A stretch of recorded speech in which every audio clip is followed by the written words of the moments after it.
Hello, Scorpio. Thank you for joining me for your monthly forecast for September.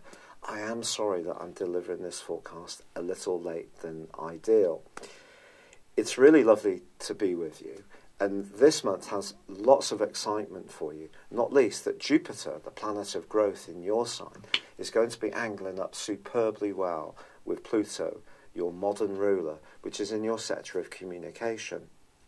Speaking of communication, Saturn has been tracking backwards for 5.5 months in this area too.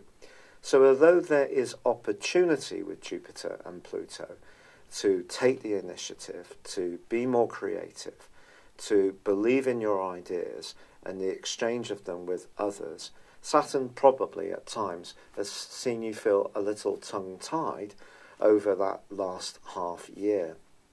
What Saturn's been asking you to do is to think carefully about what you believe in and also how you interact with people immediately around you, neighbours, folks on an everyday basis, perhaps even your siblings. The third house rules brothers and sisters.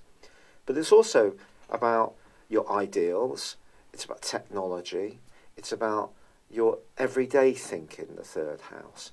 If you have had a problem with a mode of transport or a trusted domestic appliance or computer or piece of software has proved to be a bit trying, it wouldn't be a surprise.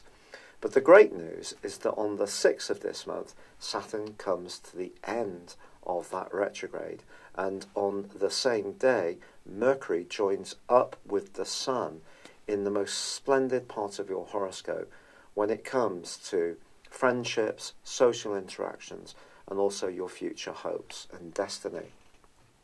Now on the 9th, you get 2 more astral bonus balls, because Venus, the planet of love, moves out of a very muted, reflective and introspective part of your scope, which may have seen you in the previous 28 days, perhaps a little concerned about your love life, perhaps analysing what you really wanted, perhaps there's been a separation, or perhaps someone from your past has made a reappearance. But Venus moving into your own sign is going to give you an awesome sense of attractiveness, which is going to go on through to the end of the month. But Venus is going to go into an opposition with Uranus almost straight away, so a surprise could come up in the following 2 or 3 days around your love life. Although you are a fixed sign, when change does happen for you, it tends to happen in a very dramatic way. And also on the 6th, as Mercury moves into Virgo, it forges a link with Saturn and also Uranus. And of course Uranus is in your sector of partnerships.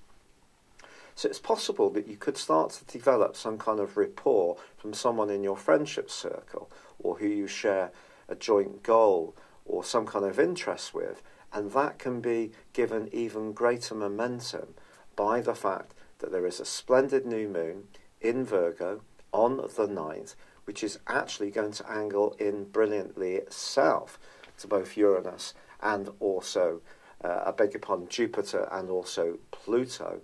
So that's going to give you a great sense of extra confidence to interact with others, because your sign, you're very skilled at weighing up other people and can be quite blunt at times in how you view others, but you can be quite private about your own situation. But I think this particular new moon is really urging you to seize the mettle and to be much more outgoing and engaging with others.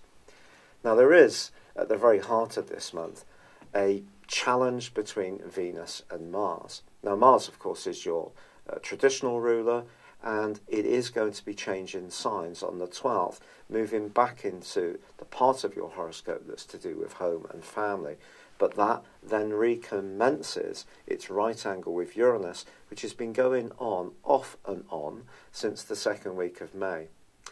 Although the retrogrades have had a huge impact on us all, there's no doubt about that, I do think this particular aspect has been at the heart of a lot of people's frustrations since that time.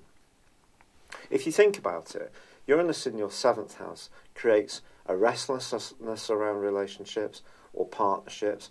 At times you may want to be up close and personal, at other times really embrace your sense of freedom and independence. And Mars in your 4th house can make you a bit defensive, rush to judgment, be a bit more impulsive about emotional interaction. So the two together could have at times seen you quite outspoken, and this may have also seen other people find you a little prickly, if you don't mind me saying so. Or perhaps it's you who's found others prickly, and your natural sensitivity has not been matched by others. But I do feel that the overwhelming energy of that new moon and Venus joining with your sign, which if you're single is fabulous because you may decide to give yourself a glamorous makeover. More than one admirer could beat their way to your door before the end of this month. And it's a sense of excitement, I feel. And also with Jupiter and Pluto cooperating so well, I think this is a time to be a bit more attacking in your approach to life. You know, in terms of football tactics, I'm talking soccer here, but it may be the same with American football. I'm not sure because I'm not so aware of gridiron. But certainly in soccer, we can play the game very defensively, park the proverbial bus, and maybe we can squeeze out a 0-0 draw or a 1-0 win, but it's not very inspiring to watch, and it's not very inspiring to play. But I feel, in general, you can be quite cautious towards life. And I totally understand it because I've got loads of Scorpio. But I think this is the time to be a little bit more trusting. And even if some people do disappoint or let you down, give it a whirl. See where it takes you, Scorpio. Certainly in the first 2/3 of this month. Now, in the last third of this month, I do feel that you may naturally want to retreat back into yourself a little bit. Have a little more time to just reflect on what's really what. But even then, from the 11th through till the 17th, there's a fine link between Venus and Saturn. And if there is someone around you that you really do bond with and feel a sense of kinship, it could be a relationship that's going to stick around for some while, whether it's a friendship, getting on well with a colleague, or even something a little saucier. But once Mercury moves on the 22nd, along with the Sun the 23rd, then there is a change of dimension. This is your time of the year to just reflect on what's happened in the previous 12 months. So it's almost like your December, really, and your January the 1st is when the Sun is going to enter into your sign on the 24th of October. But on the 24th of September, we do have a very, very potent full moon. This full moon is going to occur in Aries, which is a quincunx to your sign. A kind of bus stop conversation. It's not absolutely harsh, but it's not absolutely compatible. But the key is that there is going to be a clash between Saturn and this particular full moon. And I think it's possible in the following 2 weeks from the 24th, so that takes you into the first week of October, that you could get a bit frazzled, a little bit stressed out if people aren't very genuine, there's any issues of trust, or you find that the effort that you put into situations, which I'm encouraging you to do earlier in this month, there may be some losers, not everything may go exactly to plan, and only you can decide what to do. It's not down to me, it is down to you. I'm just telling you that the planets are particularly auspicious in their own way earlier in the month in September. But I think this full moon is a challenging one. It could make you a bit nervous, a bit revved up. It could see you trying to do too much, almost be too virtuous. So try to slow things down. Don't put too much pressure on yourself, and give yourself a chance to work out some deeply personal issues.